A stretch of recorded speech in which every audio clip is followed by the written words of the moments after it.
Selamat sore, salam sejahtera untuk kita semua. Yang saya hormati, Bapak Ibu tim reviewer, terima kasih atas kesempatan yang diberikan kepada kami untuk mengikuti penilaian kemajuan pelaksanaan program holistik pembinaan berdaya desa tahun 2021. Pertama-tama, izinkan saya untuk memperkenalkan diri. Saya Brigitte Sepani, selaku Ketua Tim PHP 2D dari Fakultas Keperawatan dan Kebidanan Universitas Prima Indonesia.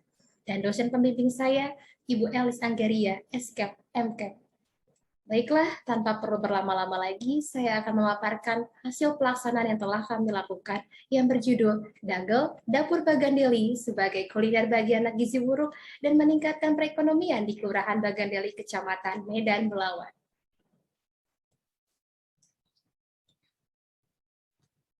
Kelurahan Bagandeli merupakan kelurahan yang terletak di antara muara Sungai Deli dan Selat Malaka. Dari letak geografis tersebut, membuat sebagian besar penduduk bekerja sebagai nelayan. Oleh sebab itu, Kelurahan Bagandeli memiliki potensi sumber daya laut berupa ikan untuk dikembangkan. Masyarakat Bagandeli merupakan masyarakat yang sangat terampil dalam mengolah sumber daya alam yang ada di wilayah mereka. Namun, sayangnya, keterampilan ini tidak berbarengan dengan pengetahuan akan pemasarannya dari pengolahan yang sudah mereka lakukan. Hal ini tentu saja berdampak pada tingkat ekonomi masyarakat menjadi sangat rendah. Rendahnya tingkat ekonomi masyarakat berbanding lurus dengan tingkat kesehatan yang ada di wilayah Bagandeli. Dari data posyandu Kelurahan Bagandeli ditemukan sebanyak 33 anak mengalami gizi buruk. Tujuan dari program kami yaitu yang pertama, meningkatkan pengetahuan dan pemahaman masyarakat Kelurahan Bagandeli tentang pencegahan gizi buruk. Yang kedua, mengetahui cara mengolah ikan menjadi berbagai macam kuliner untuk pemenuhan gizi anak di Kelurahan Bagandeli. Yang ketiga, mengetahui cara membina masyarakat dalam memanfaatkan ikan menjadi kuliner khas dari Kelurahan Bagandeli. Yang keempat, mengetahui cara memasarkan atau mempromosikan dagal menjadi kuliner unggulan dari Kelurahan Bagandeli. Metode pelaksanaan kami yang itu pertama survei awal yang dilaksanakan pada tanggal 4 Maret 2021. Kemudian sosialisasi PHP 2D yang dilaksanakan pada tanggal 12 Agustus 2021. Kemudian penyuluhan pencegahan gizi buruk dan gizi kurang yang dilaksanakan pada tanggal 21 Agustus 2021. Kemudian pelatihan pembuatan kuliner dagal yang dilaksanakan pada tanggal 18 September 2021. Kemudian pelatihan pemasaran kuliner dagal yang dilaksanakan pada tanggal 9 Oktober 2021. Kemudian pembentukan dan pelatihan mitra yang kami sebut dengan organisasi kreativitas Bagandeli yang dilaksanakan tanggal 9 Oktober 2021. Kemudian publikasi dan promosi yang dipublikasi melalui media cetak dan elektronik, sedangkan promosi melalui website, media sosial, dan menyebarkan poster di wilayah Bagandeli. Kegiatan monitoring dan evaluasi pertama kali dilaksanakan tanggal 11 Oktober, lalu kedua kalinya tanggal 21 Oktober, ketiga kali tanggal 22 Oktober 2021. Tingkat kesesuaian identifikasi permasalahan dengan metode mencapai sebesar 100%. Tingkat kesesuaian identifikasi permasalahan dengan ketercapaian tujuan mencapai 100%. Indikator keberhasilan kami yang kami capai yaitu pertama, meningkatnya pengetahuan, pemahaman, dan kesadaran masyarakat Kelurahan Bagandeli akan pentingnya gizi pada anak. Hal ini dapat dilihat dari hasil kuesioner yang telah kami bagikan saat penyuluhan. Memiliki suatu stand dagelan sebagai wadah untuk kegiatan wirausaha dan perekonomian di Kelurahan Bagandeli meningkat. Yang kedua, terjalinnya kerjasama secara konsisten antara mahasiswa PHP 2D dengan Puskesmas Bagandeli.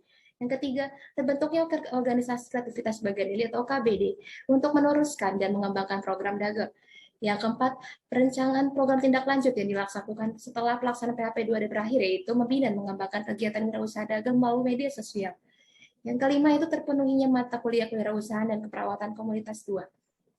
Dari 6 indikator, kami berhasil mencapai 5 indikator. Namun, satu indikator yang kami capai yaitu menurunnya angka gizi buruk dan gizi kurang, dikarenakan hal ini tidak bisa kami lakukan secara instan. Butuh proses yang cukup lama untuk menurunkan angka gizi buruk dan gizi kurang. Oleh karena itu, kami dapat mengambil kesimpulan bahwa indikator keberhasilan kami tercapai sebesar 90%.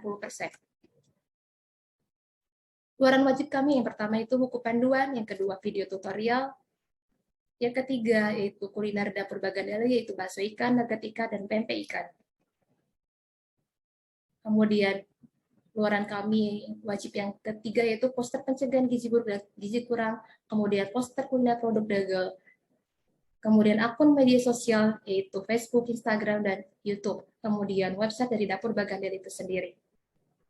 Kemudian luaran tambahan kami yaitu publikasi artikel di media elektronik Waspada dan publikasi artikel ilmiah di Jurnal Mitra Prima. Luaran tambahan kami yaitu terbentuknya organisasi kreativitas Bagandali. Tingkat pencapaian luaran kami yaitu sebesar 100%, artinya seluruh luaran telah kami laksanakan.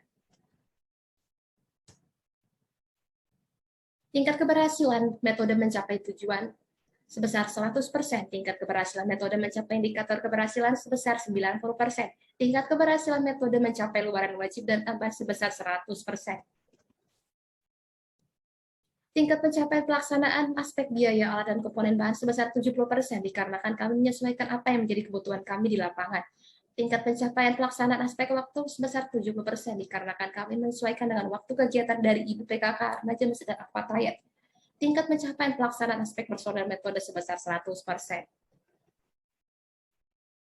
Intensitas komunikasi kami dengan dosen sebanyak 8 kali melalui Zoom meeting dan grup WhatsApp. Peran dosen pembimbing kami yaitu memberikan waktu untuk membimbing ketika kami ingin melakukan konsultasi atau diskusi mengenai kegiatan yang akan kami lakukan. Selain itu juga dosen pembimbing kami ikut datang ke lokasi untuk melakukan beberapa kegiatan bersama kami di Kelurahan Bagandeli. Presentasi mahasiswa yang terlibat. Yang pertama, jumlah mahasiswa dalam kegiatan survei awal berjumlah 6 orang, sehingga presentasi sebesar 43%. Jumlah mahasiswa dalam kegiatan sosialisasi PHP 2D berjumlah 10 orang, sehingga presentasi sebesar 71%. Jumlah mahasiswa dalam kegiatan penyuluhan pencegahan gizi buruk dan gizi kurang berjumlah 11 orang, sehingga presentasi sebesar 78%. Jumlah mahasiswa dalam kegiatan pelatihan pembuatan kuliner dagang berjumlah 10 orang, sehingga persentasenya sebesar 71%. Jumlah mahasiswa dalam kegiatan pelatihan berjumlah 11 orang, sehingga persentase sebesar 78%. Jumlah mahasiswa dalam kegiatan pembentukan dan pelatihan OKBD berjumlah 11 orang, sehingga persentase sebesar 78%. Jumlah mahasiswa dalam kegiatan monitoring dan evaluasi berjumlah 14 orang, yang artinya semua anggota mengikuti kegiatan monitoring evaluasi, sehingga persentase sebesar 100%. Potensi keberlanjutan peluang sebesar 70%. Hal ini dapat dibuktikan dari kegiatan aktif dari organisasi kreativitas Bagandali setiap minggunya. Sekian dari pemaparan saya. Apabila ada salah kata dan perbuatan, mohon maaf dan terima kasih. Selamat sore.